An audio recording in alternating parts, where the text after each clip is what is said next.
시청자 여러분 안녕하십니까? VOA 뉴스투데이 시작합니다. 미국 트럼프 행정부가 최근 북한 비핵화 협상 재개를 거듭 촉구하면서도 북한 등을 대상으로 하는 해상 제재주의보를 발령하는 등 제재 이행 압박 기조를 보이고 있습니다. 압박과 대화 병행 기조 속에 비핵화 협상 진전은 북한의 결정에 달린 일이라는 미국의 입장을 재확인하는 메시지로 분석됐습니다. 첫 소식 이조은 기자가 보도합니다. 미국 트럼프 행정부는 신종 코로나 바이러스 사태에 집중하면서도 북한 문제에 대한 입장을 거듭 밝혀왔습니다. 북한 비핵화를 위한 협상에 북한이 다시 나와야 한다면서 대화 의지를 거듭 강조했습니다. Our mission remains the same, is to deliver on the agreement that Chairman Kim made with President Trump back in Singapore, and that's the fully denuclearized, verified denuclearization of North Korea. 마크 네퍼 국무부 한국 일본 담당 부차관보도 미국은 북한과의 외교에 열려 있고 협상 재개를 희망한다며 북한의 호응을 촉구했습니다. We remain committed to fulfilling the promise of the 2018 Singapore statement, and we look forward to being able to sit down once again with the North. 트럼프 행정부는 이와 동시에 기존 제재를 강화하면서 대북 압박을 유지하고 있습니다.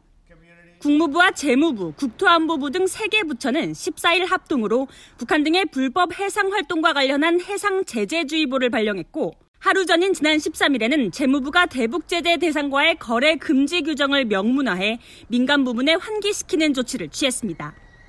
지난달엔 국무부와 재무부 등 연방 4개 부처들이 합동으로 북한의 사이버 위협에 대한 주의보를 발령하고 대북 제재 위반 시 제3자 금융 제재를 부과하는 원비어법의 시행을 알리는 제재 개정안도 발표했습니다.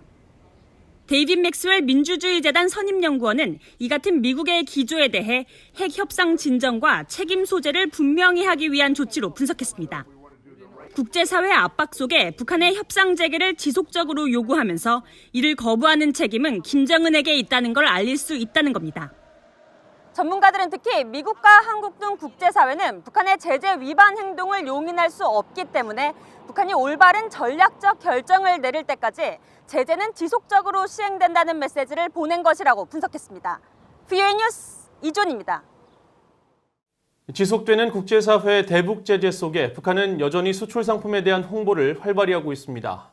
북한이 해외 수출을 위해 개설한 조선의 무역에는 720개 상품이 올라와 있는데 대부분 제재 대상 품목인 것으로 확인됐습니다.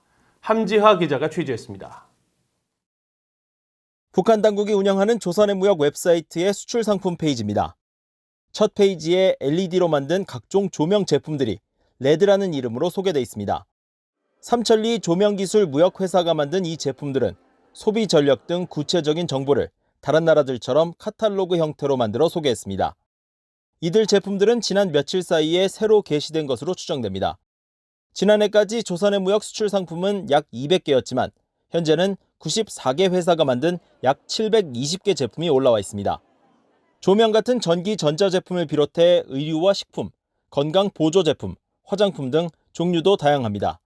문제는 조선의 오늘에 올라온 이들 물건들의 상당수가 북한의 핵과 미사일 개발에 따른 국제사회 제재에 저촉된다는 점입니다. 조명 제품들은 유엔 안보리의 대북 제재 결의 23975가 금지한 국제 통일 상품 분류 체계 HS 코드 85에 해당하는 전자제품입니다.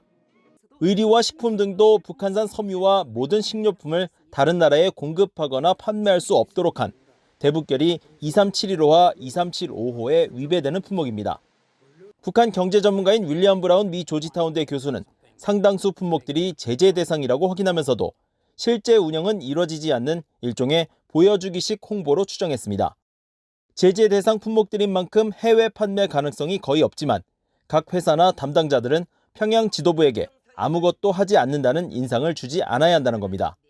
This was like in the 1980s, and they would have all these fancy things they wanted to export. You know, I'm sure they sold a little bit, but nothing compared to what they were advertising. 북한이 조선의 무역을 통한 제품 수출 의지가 있는지도 더 면밀히 봐야 할 부분입니다. BOE는 홍보 사이트에 올라온 몇몇 제품 회사들에게 제품 구입에 관심 있다는 내용의 이메일을 보냈습니다. 그러나 상당수 이메일은 아예 전송이 불가능하다는 메시지가 돌아왔고 일부는 이메일이 전송됐지만 일주일 넘게 아무런 답변을 받지 못했습니다. BOE 뉴스 함지아입니다. 유럽연합 EU가 지난해 5월 북한의 워너크라이 해킹 사건 이후 발효시킨 사이버 범죄 제재법을 내년 5월 18일까지 1년 연장하고 EU 회원국뿐 아니라 동맹국, 국제기구를 위협할 경우에도 제한적 제재 조치를 취할 수 있도록 하는 내용을 발표했습니다. EU 이사회는 14일 보도자료를 통해 이같이 밝히고 사이버 위협 대응을 위한 제한적 제재 조치에는 사이버 범죄에 연루된 개인과 기관, 정부 등에 대한 영내 자산 동결과 여행 금지 등이 포함된다고 밝혔습니다. 그러면서 이번 제재 조치 연장 결정은 코로나 바이러스 확산에 따른 악의적 사이버 활동을 예방, 억제하기 위한 유럽연합의 광범위한 대응의 일환이라고 밝혔습니다. 지난해 5월 유럽연합 최초로 발효된 사이버 범죄 제재법은 2017년 영국 의료 서비스를 마비시킨 북한의 워너크라이 해킹 사건 이후 사이버 제재 시스템 구축 요구가 잇따르면서 도입됐습니다. 신종 코로나 바이러스 확산에 따라 당초 3월에 열릴 예정이었던 미한 연합 군사 훈련이 연기된 가운데 현재 시점에서 훈련 재개는 아직 이르다고 미국 국방부가 밝혔습니다. 조나선 호프먼 미국 국방부 대변인은 15일 언론 브리핑에서 신종 코로나 바이러스 사태에 직면해 모든 훈련을 완전히 복원하지 못하고 있다면서 이같이 밝혔습니다. 호프먼 대변인은 또 훈련 재개를 위해서는 사전에 해야 할 일이 많다면서 주한미군이 기동훈련과 모의훈련 등을 지속적으로 진행해왔으며 한국군과도 계속 협력하고 있다고 설명했습니다.